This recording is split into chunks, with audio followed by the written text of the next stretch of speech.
कोई साहब एक दिन मस्जिद में बैठकर अल्लाह ताला से मुखातब हुए और अर्ज किया, या परवरदिगार, मैंने तुम्हारी किताब में पढ़ा है तुम कुछ लोगों को अपना दोस्त बना लेते हो। मैं जानना चाहता हूं वो लोग कौन होते हैं और कैसे होते हैं। दूसरा, मैं तुम्हारा दोस्त बनने के काबिल नहीं हूं, मैं ये हकीकत जानता हूं, लेकिन क्या मैं जिंदगी में तुम्हारे किसी दोस्त को देख भी नहीं सकता? क्या मैं इस काबिल भी नहीं हूं? वो ये कहते कहते उठे, जूता पहना, मस्जिद से बाहर आए और घर की तरफ रवाना हो गए। उन्होंने रास्ते में देखा चंद बच्चे फुटबॉल खेल रहे हैं। वो गली के गरीब बच्चे थे और वो कहीं से कोई फटा पुराना फुटबॉल ले आए थे और वो उसे गली के एक साइड से ठुड्डे मारना शुरू करते थे और दूसरी साइड तक ठुड्डे मारते चले जाते थे। वो साहब बच्चों के करीब खड़े होकर उनका खेल देखने लगे। खेल देखते देखते उनकी नजर एक बच्चे के पांव पर पड़ी। बच्चे के जूते फटे हुए थे।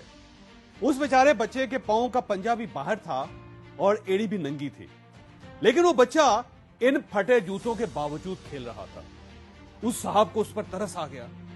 वो सीधे मार्केट गए, जूतों की दुकान पर पहुंचे और अंदाजे से बच्चे के लिए जूते खरीद लिए। वो वापस बच्चे के पास आए, उसे रोका और प्यार से उसके सर पर हाथ फेर कर कहा, बेटा तुम अपने फटे वो जूते उतार कर ये नए जूते पहन लो। बच्चे ने खुशी से नारा लगाया।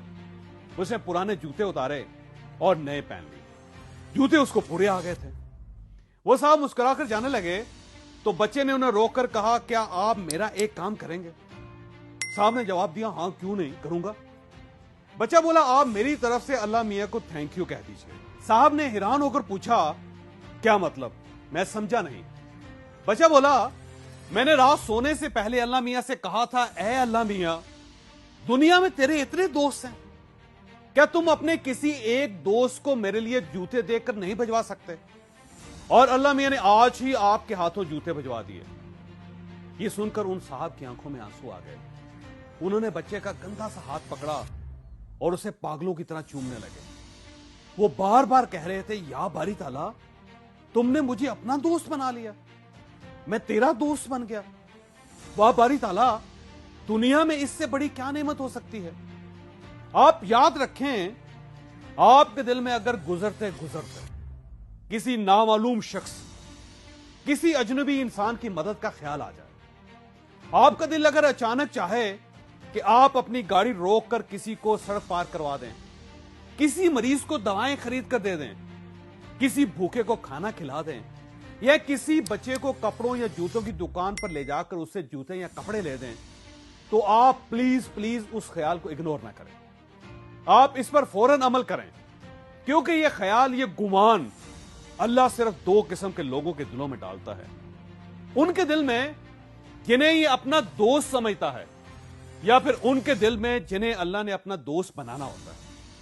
और आप उस लम्हे, उस वक्त इन दोनों में से कोई एक होते हैं। चुनांचे ये मौका आप हरगिज हरगिज जाया ना करें, क्योंकि हो सकता है ये मौका दोबारा आपकी जिंदगी में ना आए। मुझे एक बार मुल्क के एक नामवर डेंटल सर्जन ने एक अजीब वाक़ा सुनाया। वो जीटी रोड से गुजर रहा था, अचानक उसकी गाड़ी का टायर फट गया। वो टायर रिपेयर करवाने के लिए टायर शॉप पर चला गया। टायर शॉप के साथ एक बूढ़े डेंटिस्ट की छोटी सी दुकान थी। डॉक्टर उस डेंटिस्ट के पास बैठ गया और उसे अपना तारफ करवा दिया। डेंटिस्ट खुश हो गया और उसने उससे कहा कि मेरे मरीज गरीब लोग होते हैं, ये 500-600 रुपए भी बड़ी मुश्किल से अफोर्ड करते हैं। मैं बराह रास्त इनके दांत खींच देता हूं, जिससे इनको बहुत तकलीफ होती है। मैंने सुन करने की दवा खरीद ली है, लेकिन मुझे जबड़ों की नसों को सुन करना नहीं आता। क्या आप मुझे ये सिखा सकते हैं? डॉक्टर साहब ने सिरिंज मंगवाई, दवा भरी, उसे दवा की मिकदार के बारे में बताया और उसे मुंह के अंदर इंजेक्शन लगाने का तरीका सिखा दिया। वो उसे टायर रिपेयर होने तक ये प्रैक्टिस भी कराते रहे। वो डेंटिस्ट खुश हो गया। डॉक्टर साहब रुखसत होने लगे तो बूढ़े डेंटिस्ट ने उसका हाथ पकड़कर कहा, आपको पता है आप अल्लाह के दोस्त हैं। डॉक्टर साहब हैरत से उसकी तरफ देखने लगे। वो बोला, जनाब मैंने रात ही अल्लाह से दुआ की थी, या बारी ताला मेरे मरीजों को बहुत दर्द होता है, अगर तुम्हारे दोस्तों की फहरिस्त में कोई डेंटिस्ट सर्जन मौजूद हो तो क्या तुम उसे थोड़ी देर के लिए मेरे पास भेज सकते हो?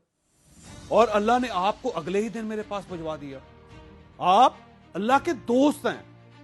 आप कभी इस दोस्ती का भरम ना टूटने दीजिएगा।